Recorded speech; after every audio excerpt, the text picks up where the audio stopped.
फजर से पहले शब नमाज के लिए उठे, जो सबसे ज्यादा रिकमेंडेड नमाज है। याद रखो, नमाज शब पढ़ने वाला रिस्क के आगे चलता, रिस्क के पीछे नहीं चलता। अगर खुदा ना खास्ता सिडनी में किसी को जॉब का प्रॉब्लम है, अगर कोई खुदा ना खास्ता जॉब का, कभी ले ऑफ नहीं होगा ऑफिस से। शब नमाज पढ़ने वाला, शब नमाज पढ़ने वाला रिस्क के आगे चलते रहता और रिस्क उसके पीछे दौड़ता रहता। कभी वो ऐसा नहीं करेगा। और ये भी नहीं है कि नमाज शब के लिए आप सुबह 4 बजे उठो। बहुत अच्छी बात है 4 बजे उठना, इसका बेहतरीन वक्त जो होता वो फजर से पहले का है। लेकिन अगर आप नहीं उठ सकते, आप रात में सिडनी में 9 बजे सो जाते, तो 9 बजे पढ़ के सो जाओ। अब इससे ज्यादा आसान क्या बोलो। 10 बजे सोते रात में सिडनी में, तो 10 बजे पढ़ के। लेकिन ये नहीं कर सकते कि मौलाना ने कहा 9 बजे पढ़ना है तो 9 बजे पढ़ेंगे, फिर 12 बजे तक टीवी देखेंगे। ये नहीं कर सकते। आपको मैं हमेशा एक जुमला बोलता हूं, before you go to bed, 9 बजे बेड पे जाते, 15 मिनट पहले नमाज पढ़ो, चले जाओ बिस्तर। मासूम कहते हैं, आबिद बिलगामी के जुमले नहीं है, मासूम कहते हैं अगर कोई शब नमाज पढ़े और ये बोले कि उसको रिस्क का प्रॉब्लम है, तो वो काजी भाई झूठा है, हो ही नहीं सकता। गारंटी ली है, गारंटी ली है। तो मैं यूथ को बता, बड़े तो सभी पढ़ते नमाज। और एक बात बोल दो यहाँ पे, नमाज शब अगर किसी को औलाद नहीं हो रही, ये तो दुनिया में बताया ये बात, औलाद नहीं हो रही तो नमाज शब पढ़ो। बेटा चाहते तो नमाज शब पढ़ो, बेटी चाहते तो नमाज शब पढ़ो। आप बोलेंगे शब नमाज से बेटा और बेटी से क्या मतलब? मौला अली अलैहिस्सलाम ने मौला अब्बास को नमाज शब में मांगा था। अली बेनियाजों का बेनियाज, लेकिन मौला ने शब नमाज में बेटे को मांगा था, मौला अब्बास को मांगा था। और मौला हुसैन ने बीबी सकीना को नमाज शब में मांगा था।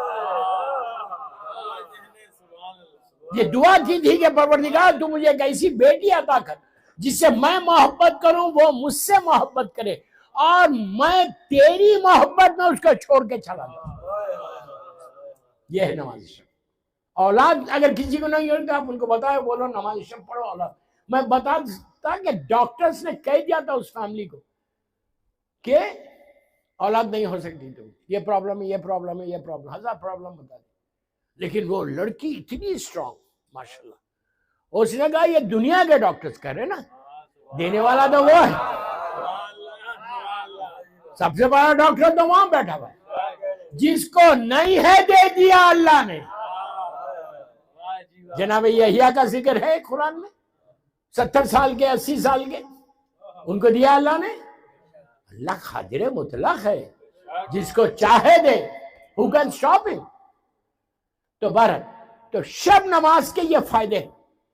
अगर आप नमाज शब के साथ आशूरा पढ़ो, नूरुल अरा नूर हो जाता है।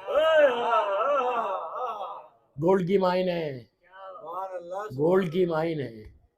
ये आधे घंटे का पैकेज, 30 मिनट्स का, जमाने के इमाम का दिया हुआ पैकेज है कि अगर कोई शख्स सलातुल लैल सलातुल लैल सलातुल लैल कहा, फिर कहा आशूरा आशूरा आशूरा, फिर कहा आपने जामिया जामिया जामिया, ये सारी चीजें डिवाइन पल जो ऐप है आपके टेलीफोन पे, उस पे है। ज़ियारत जामिया सगीर, छोटी वाली, 1 मिनट की, जस्ट 1 मिनट की ज़ियारत है, 14 मासूमीन की ज़ियारत है। आशूरे के फौरन बाद आप ज़ियारत जामिया पढ़ लो। उसके बाद देखो कि सिडनी में कैसा तुम ग्रो करोगे। इफ रियली आप ऐसे ग्रो करेंगे कि लोग हैरत में आ जाएंगे कि ये इतना आगे कैसे बढ़ गया। ये वो चीज। दोस्तों, मैं हमेशा बोलता हूं कि दूसरों के पास तो कुछ नहीं है, हमारे पास 14 है। हमारे पास तो 14 है, आपको कहीं जाने की जरूरत ही नहीं है। और ये चीज है, देखो, इनके साथ अगर क्लोज बन के रहोगे ना, तो हियर एंड हियर आफ्टर आपको फायदा है, इस दुनिया में भी आखिरत में। हमारी जिंदगी का भरोसा नहीं है, बहुत शॉर्ट है स्पैन, बहुत शॉर्ट है। मौला अली के जुमले को याद रखो। मौला का नहजुल बलागा में एक सरमन है मौत के ऊपर और दुनिया के ऊपर। इमाम अली दुनिया को एड्रेस कर रहे, दुनिया को एड्रेस करते हुए बोलते हैं, ए दुनिया, तेरा जायका, तेरा टेस्ट इतना कम है कि जबान पे जायका रह जाता, जिंदगी खत्म हो जाती है। क्या समझे? मिसाल के तौर पे आपने कोई लुकमा लिया, लेके आपने जबान पे रखा, कितनी देर रहता उसका टेस्ट? सेकेंड्स। इमाम बोल रहे तुम्हारी जिंदगी इतनी है, ये तुम्हारी लाइफ है कि तुम सोच भी नहीं सकते कितनी जल्दी कैसे खत्म हो जाएगी। तो उसके लिए ये काम करके जाओ। अल्लामा हिल्ली का मैं जिक्र कर, मैं क्या करूं, मेरा टाइम भी तेजी से निकल